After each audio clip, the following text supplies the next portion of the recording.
Bonjour les amis, nous sommes le 7 janvier 2023 et je voudrais commencer avec cette prière que vous connaissez certainement, que vous avez certainement déjà entendue. C'est la suivante. Je recours à ta miséricorde, Dieu clément, toi qui seul es bon.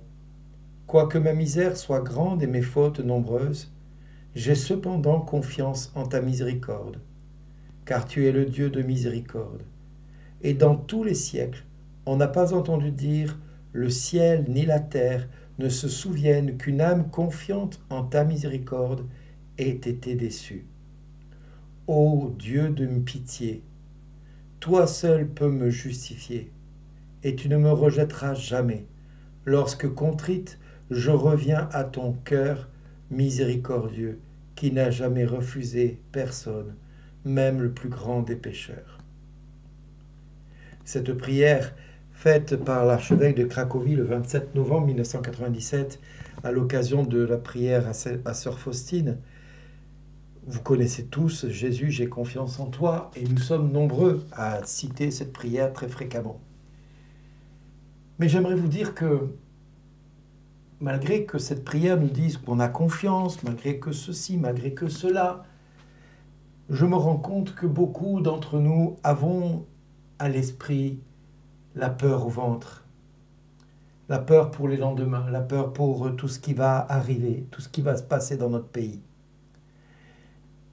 On voit les prix augmenter, on voit les factures d'électricité exploser, on voit les problèmes de l'hôpital qui ne se règlent pas, nous voyons les problèmes de l'enseignement qui ne se règlent pas, la police qui n'arrive pas à gérer la délinquance, la justice qui n'arrive plus à faire face à quoi que ce soit. Et pourtant, nous citons cette prière avec une infinie piété.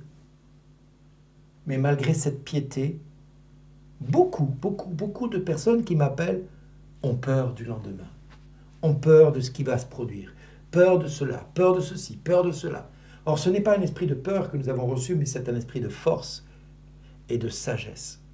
Et malheureusement, l'enfant de Dieu est tourmenté par toutes sortes de peurs qui n'ont pas lieu d'être dans sa vie en tant qu'enfant de Dieu. Alors, frères et sœurs, j'ai bien conscience que dans votre cœur, il y a vraiment un combat régulier face à tout ce qui est dit dans les médias, face à tout ce que vous entendez autour de vous, chez vos proches, chez vos amis, dans votre famille, dans votre couple, dans vos enfants, dans la vie de vos enfants, dans la vie de vos petits-enfants même, peut-être pour certains. Et vous êtes là et vous vous dites, mais combien de temps cela va-t-il durer ? Eh bien, je repense un petit peu à Israël qui disait « Seigneur, Seigneur, Seigneur, nous en avons marre d'attendre le retour du Seigneur. Nous en avons marre d'attendre la venue de ton Messie.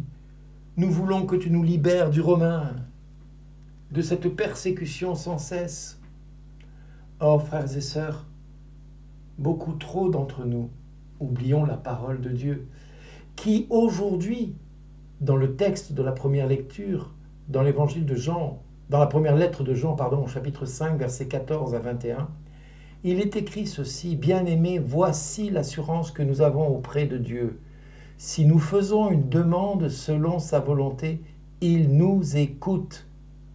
Et puisque nous savons qu'il nous écoute en toutes nos demandes, nous savons aussi que nous obtenons ce que nous lui avons demandé. » Alors pourquoi s'inquiéter?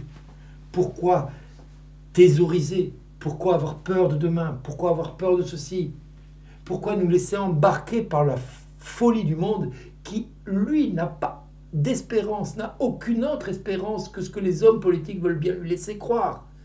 Nous, chrétiens, nous avons le Fils de Dieu. Nous avons comme défenseur le Fils du Très-Haut, le Fils du Très-Haut, celui qui a vraiment toute l'écoute et l'attention de son Père pour venir à notre secours quand on l'appelle.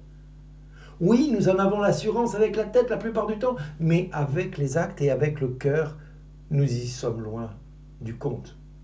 Alors oui, frères et sœurs, nous pouvons aujourd'hui dire au Seigneur, j'en ai l'assurance que chaque fois que j'exprime une demande, tu m'écoutes. mais le croyons-nous vraiment? Alors, frères et sœurs, aujourd'hui, je crois qu'il est tout simplement évident que nous devons nous mettre à genoux et puis dire à notre Père, Père, pardonne-moi, je doute, j'ai peur. Père, je ne suis pas digne d'être appelé ton fils. Mais dis seulement une parole et je serai guéri.